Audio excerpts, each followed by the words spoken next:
Merci d'être là. Je vois plein de visages connus, donc c'est sympa de voir les clients qui sont là et qui viennent avec nous. Je vais descendre de l'estrade parce que c'est un peu pour qu'on puisse parler ensemble pendant un petit moment de deux choses.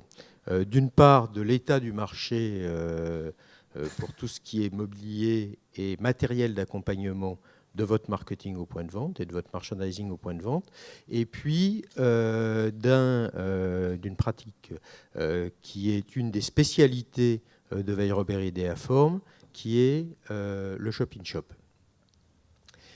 Pourquoi ? Parce que on doit renouveler les moyens que l'on a d'établir non pas simplement le contact, mais des points de contact tout au long du parcours shopper.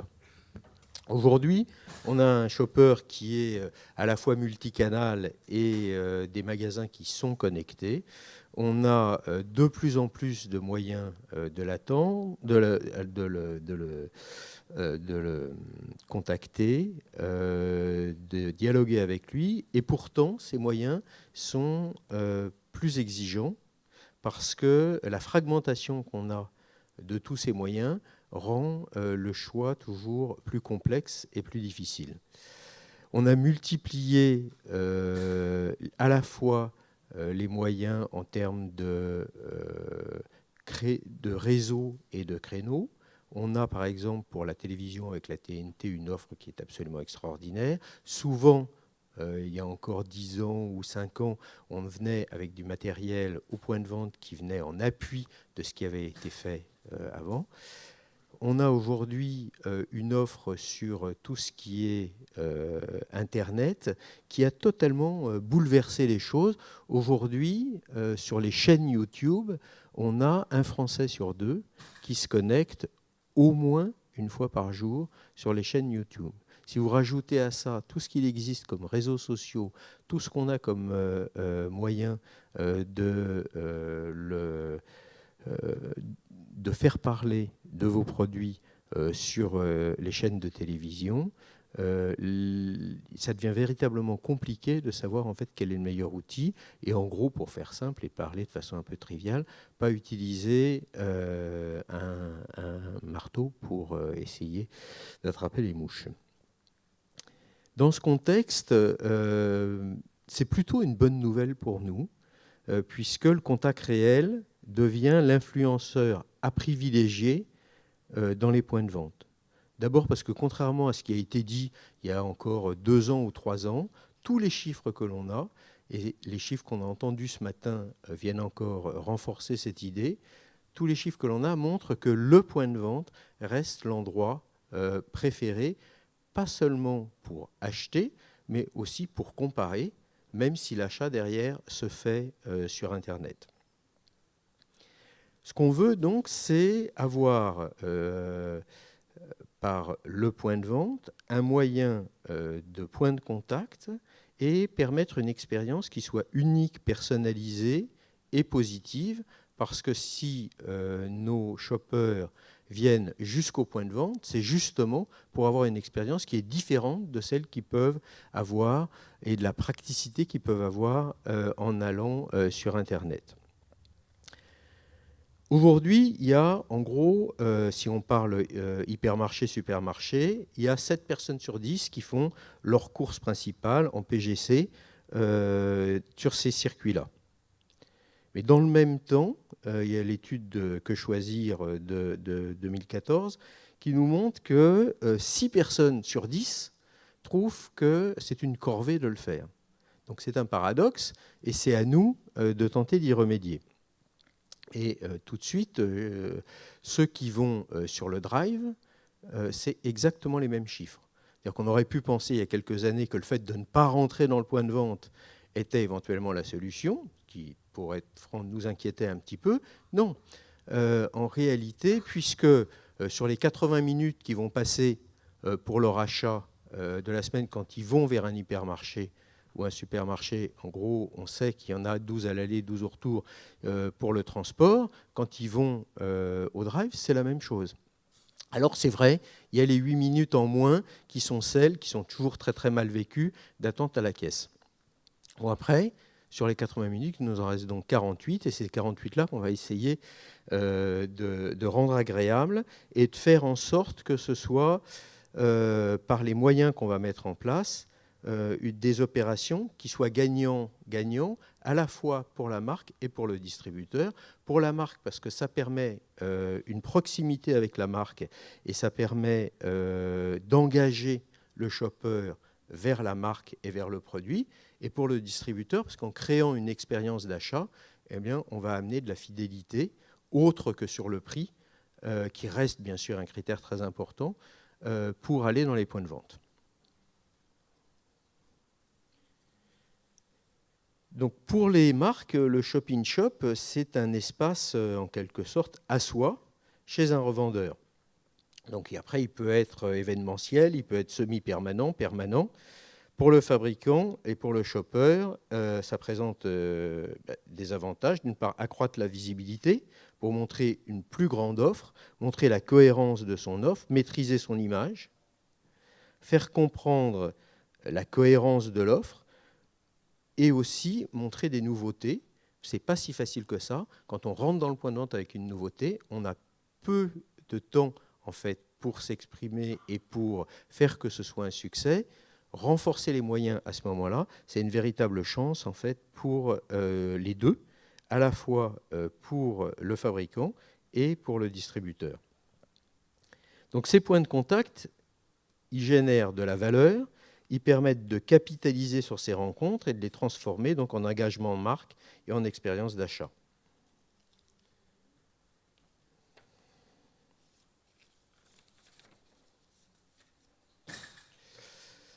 Le shop-in-shop, c'est véritablement un magasin dans le magasin et on va tout de suite mettre de côté un malentendu qui est assez fréquent, c'est shop-in-shop ou pop-up store.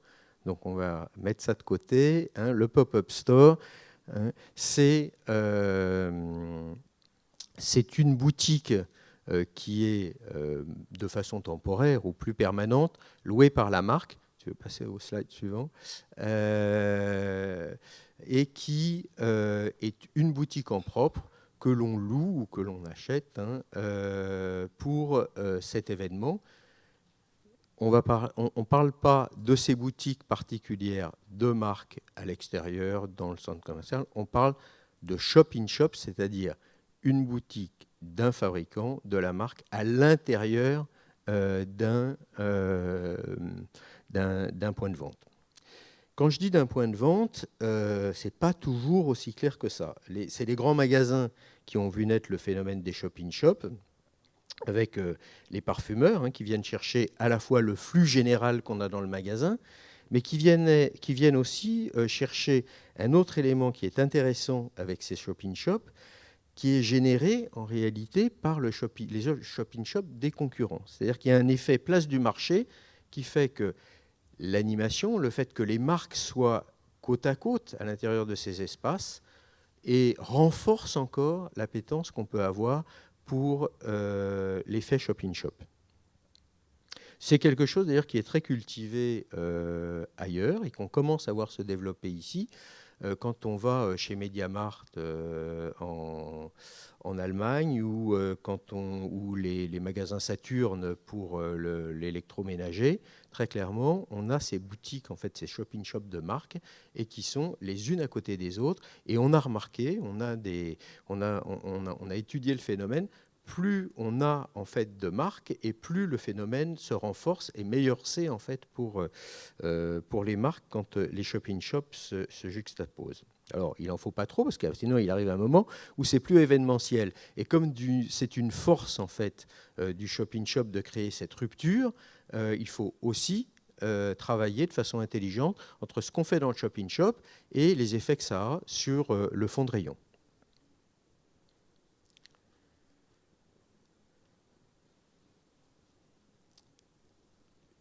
Un des éléments qui est intéressant, c'est la mobilité. Le shop-in-shop, il permet donc de sortir de son rayon, du fond de rayon, et d'aller chercher des clients qu'on n'a pas l'habitude de trouver, où la marque est généralement absente, tout en impliquant évidemment des frais qui sont beaucoup moins importants que ce dont on parlait tout à l'heure, du pop-up store, où on est obligé de créer en réalité toute une boutique en propre pour la marque.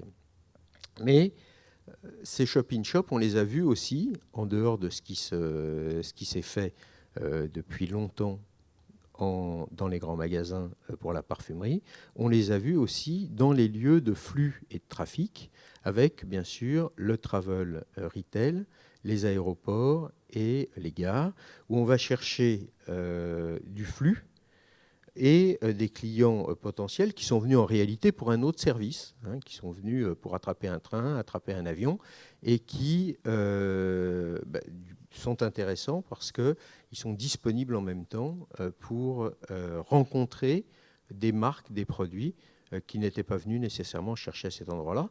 C'est la même chose qu'on va reproduire quand on va avoir un shop-in-shop de marque qui va dans un centre commercial alors qu'on l'attendait en réalité à l'intérieur de l'hyper en fond de rayon. Le fait d'être dans le centre commercial avec une opération en shop-in-shop, ça permet d'avoir ce dialogue qui est différent, même si dans ce cas-là, c'est plus souvent des shop-in-shops sur lesquels on va faire de la démonstration, de la formation, avec un achat qui se passe en hyper derrière.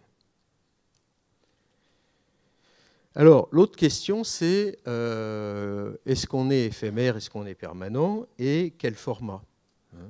Quand on travaille avec nos clients sur les shop-in-shop, d'abord, il y a un grand optimisme au départ, puisqu'on pense toujours faire au moins 25 ou 30 mètres carrés. Et puis, quelquefois, il faut savoir fabriquer les shop-in-shop pour qu'ils puissent s'adapter, puisqu'on va avoir, au final, sur certaines implantations, dans certaines villes, dans certains points de vente, 15 ou 20 mètres carrés. Donc, n'oubliez jamais, pour être mobile, la modularité. Si vous voulez jouer la mobilité, il faut savoir être souple et être modulable.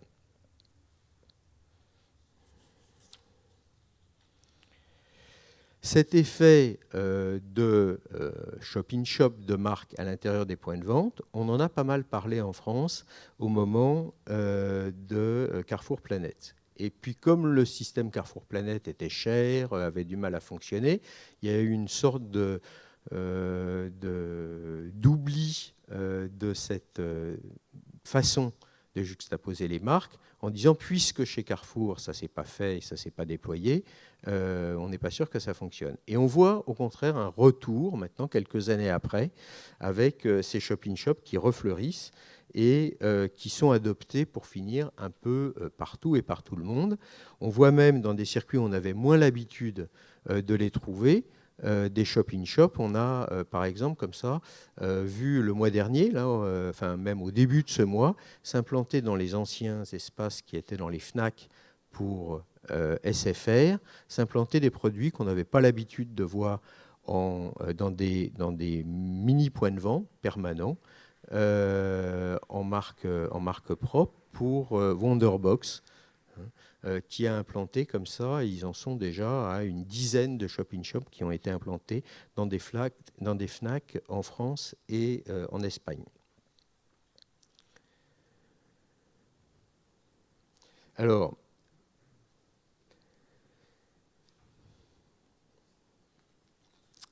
l'expérientiel, c'est important, le marketing émotionnel, c'est important, et on va se servir de cet outil shop-in-shop pour essayer de créer ça. Et on va essayer de faire le lien entre la marque. Pardon ? Ouais. Avance. Je suis. Moi, je suis toujours la musique. J'ai toujours. Voilà. Donc, on va vous montrer des exemples, parce que c'est la meilleure façon. On a cette chance dans notre métier d'avoir des choses qui sont en couleur et qui sont surtout dans la vraie vie. Moi, j'aime ces dispositifs quand ils sont dans la vraie vie et qu'on les voit vivre dans les points de vente. Ce dispositif, c'est un dispositif que l'on fait pour Tassimo et qui permet de joindre des produits qui sont au rayon petit électroménager et les consommables qui sont au rayon café. C'est un bon exemple de ce à quoi sert le shop-in-shop. Le shop-in-shop, il sert à la fois à mettre en avant un produit, il sert à montrer de façon facile, concrète et agréable la réalité de ce qu'est une offre complète, soit parce qu'on va montrer toute une gamme, soit parce qu'on va chercher en fait une partie de l'offre d'un côté, l'autre dans un autre rayon. Il y a des coupures qui sont totalement artificielles, c'est comme ça dans nos points de vente. Hein. On ne peut pas aller mélanger des produits qui sont dans un rayon et dans un autre. Quand on le fait, on a tous essayé avec le cross-merge, c'est compliqué parce que c'est pas rechargé, parce qu'il n'y a personne, le chef de rayon du produit où on atterrit n'est pas toujours content de voir les autres produits s'installer dans son propre rayon. Et donc, quand on est dans le shop-in-shop, on a cette responsabilité, on crée sa boutique et on rend l'offre cohérente pour le shopper. Je crois que c'est important. Deuxième exemple, c'est l'événementiel et l'émotionnel. Comment faire adhérer le shopper à la marque.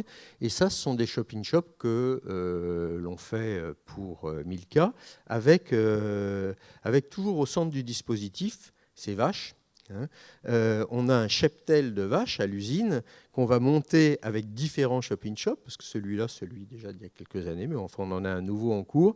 Et donc régulièrement, on va renouveler en fait les shop-in-shop qui fonctionnent avec, mais avec un dispositif émotionnel fort, qui est cette vache, et qui permet en fait, autour de la rencontre avec la marque que l'on a sur le shop-in-shop, de lier quelque chose de particulier entre le shopper et la marque, de les rapprocher et de permettre pour tous les produits qui sont autour, c'est-à-dire à la fois, là on le voit bien sur les palettes qui sont derrière, mais aussi en fond de rayon, de bénéficier de l'opération Shop-in-Shop et de cet événement qui a créé en fait cette rencontre entre le shopper et la marque dans un moment qui est particulier et dont il se souviendra même une fois le Shop-in-Shop disparu. Ce matin, je résiste pas à vous montrer ce slide. C'est une photo que j'ai prise ce matin. C'est le dernier baromètre IRI qui a été présenté. Et quand on voit ces chiffres-là, ça fait plaisir pour tous les gens qui s'intéressent justement à cette relation particulière qu'on arrive à nouer entre la marque et les produits, et entre la marque et le point de vente, c'est-à-dire entre la marque et le distributeur.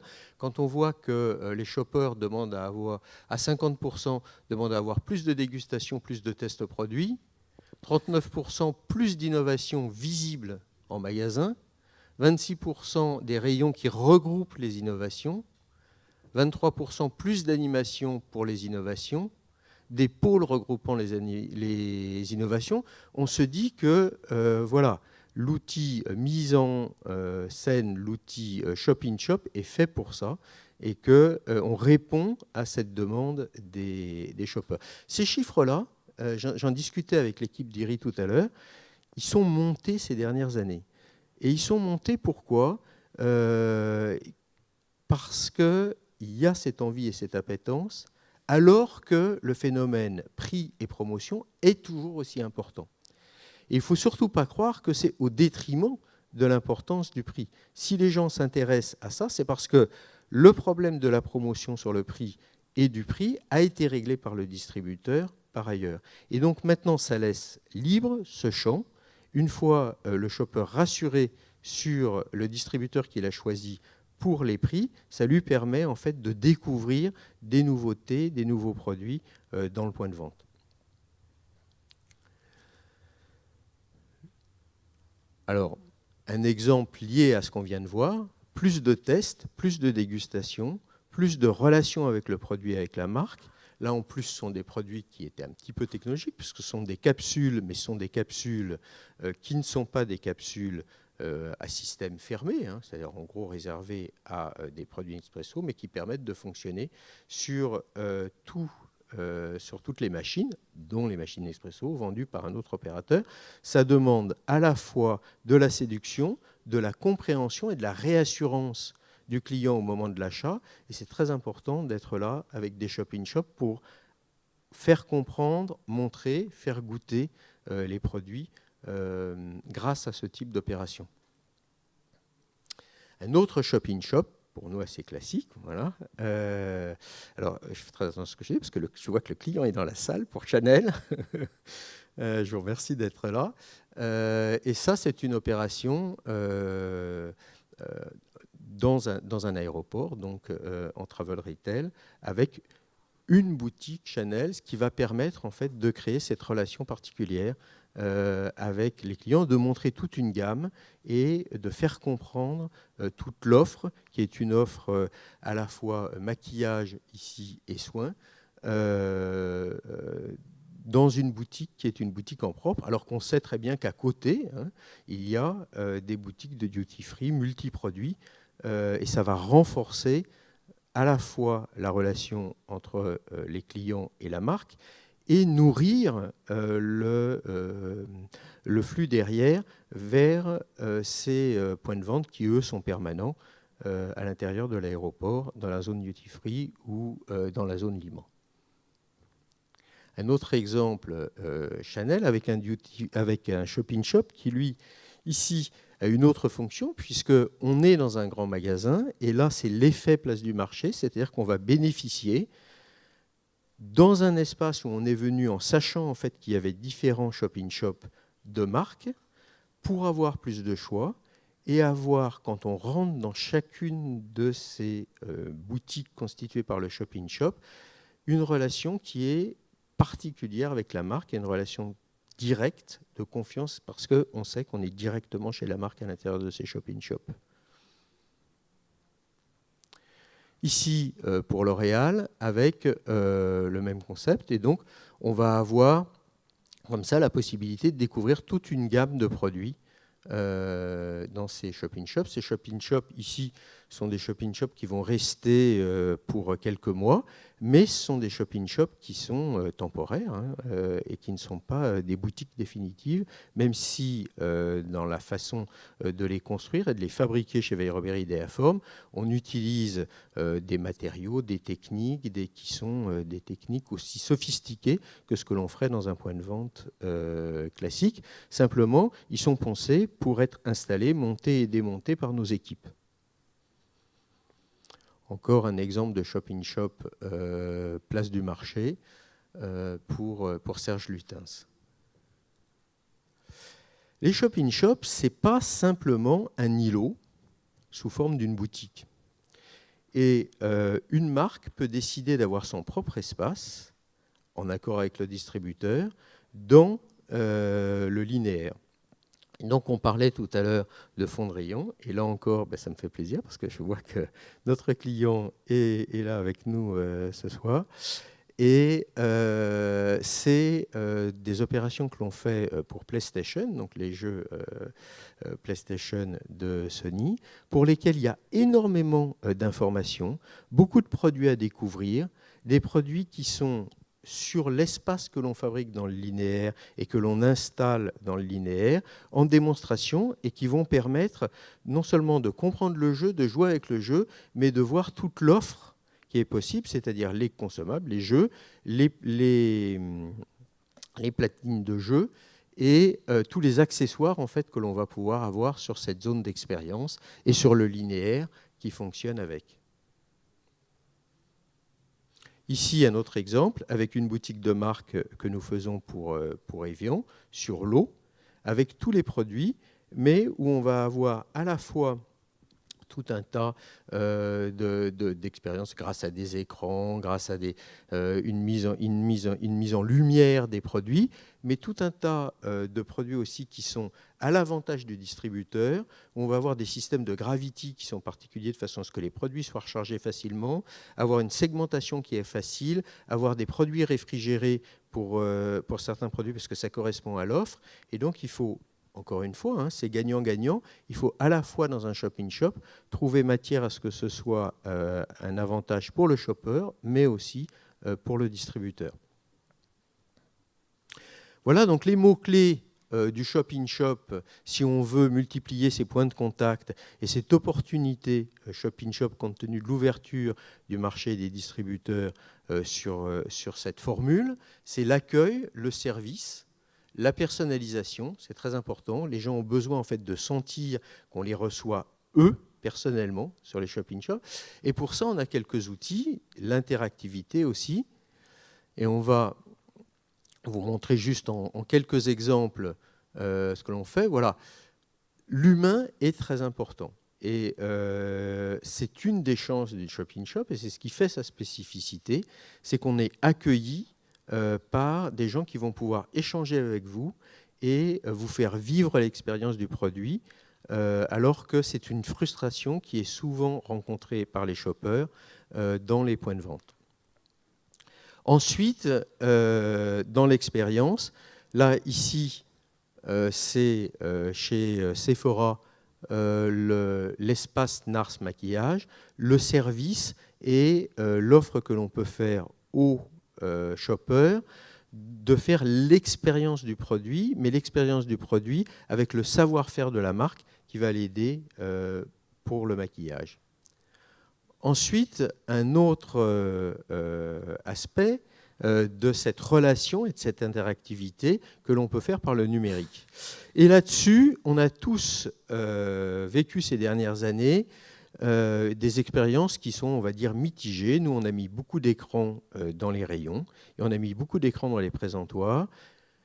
Et puis on s'est aperçu, après l'engouement de départ, que les shoppers étaient plus ou moins réactifs et que ce n'était pas si évident que ça d'aller toucher un écran, même tactile, pour pouvoir, par l'arborescence, trouver l'information qu'on était allé chercher.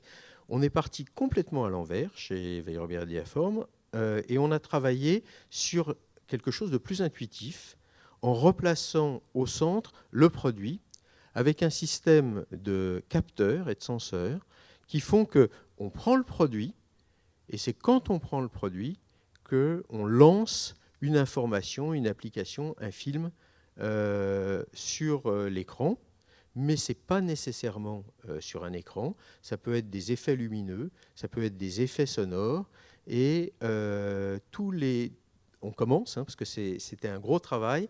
Ce sont des petits boîtiers qui sont faits avec des capteurs qui sont très très simples.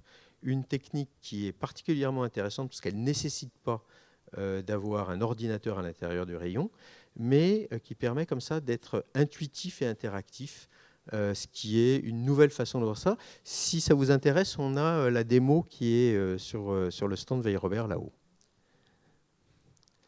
Enfin, il y a un élément qui est important pour les shop-in-shop, c'est de maîtriser les choses. On a peu d'espace, on l'a vu, on a besoin d'être modulable et on a besoin d'être très réactif. Et pour ça, il vaut mieux tout maîtriser, de la création à l'installation. Et chez Weil Robert et Diaform, comme c'est notre spécialité, on s'est formé, on a formé les équipes. Et aujourd'hui, voilà, là, c'est l'installation d'un shop-in-shop à l'AIA aux Galeries Lafayette. En quelques heures, parce que ça se fait évidemment pendant que le point de vente est fermé la nuit, en quelques heures, on va monter un shop-in-shop qui a été entièrement créé, fabriqué chez nous, monté par les équipes. Et ce sont les équipes en fait, qui y ont pensé et qui l'ont monté, qui vont aller le mettre en place. Ça fait 7 mètres de haut. Et derrière, notre plus grand souhait, sont que vos équipes qui vivent dans le shop-in-shop soient heureuses, parce que ça, c'est une des contraintes du shop-in-shop. Vos équipes vivent rarement dans vos présentoirs, mais par contre, ils vivent dans nos shop-in-shop. Et du coup, il faut que ce soit réussi, parce que sinon, ils s'en aperçoivent tout de suite.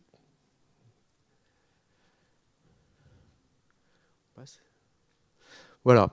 Un mot rapide sur Weil Robert. On sera ravis de vous accueillir parce qu'on a refait tous nos showrooms et nos bureaux au but de Chaumont. Donc voilà, on a un petit stand là-haut, mais on sera heureux de vous accueillir au but de Chaumont. Et aussi, dans les usines du groupe, on a le siège qui est à Oudan, avec l'usine pour toute la partie métal et plastique. Et puis une usine à Beuzeville où on fait aussi toute la partie bois, menuiserie, et les grands shop-in-shop qui sont ceux qui vont souvent dans les aéroports, qui se font à Beuzeville. Merci beaucoup. Est-ce qu'il y a des questions ?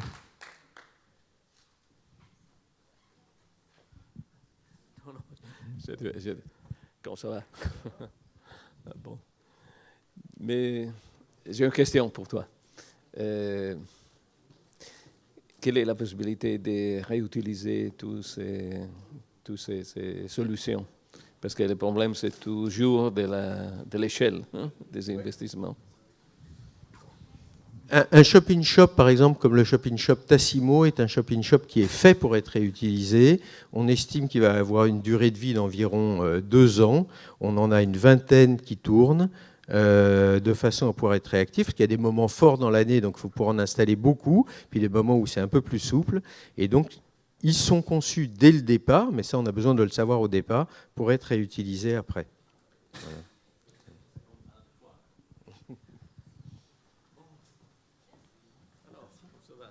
Bien, et toi?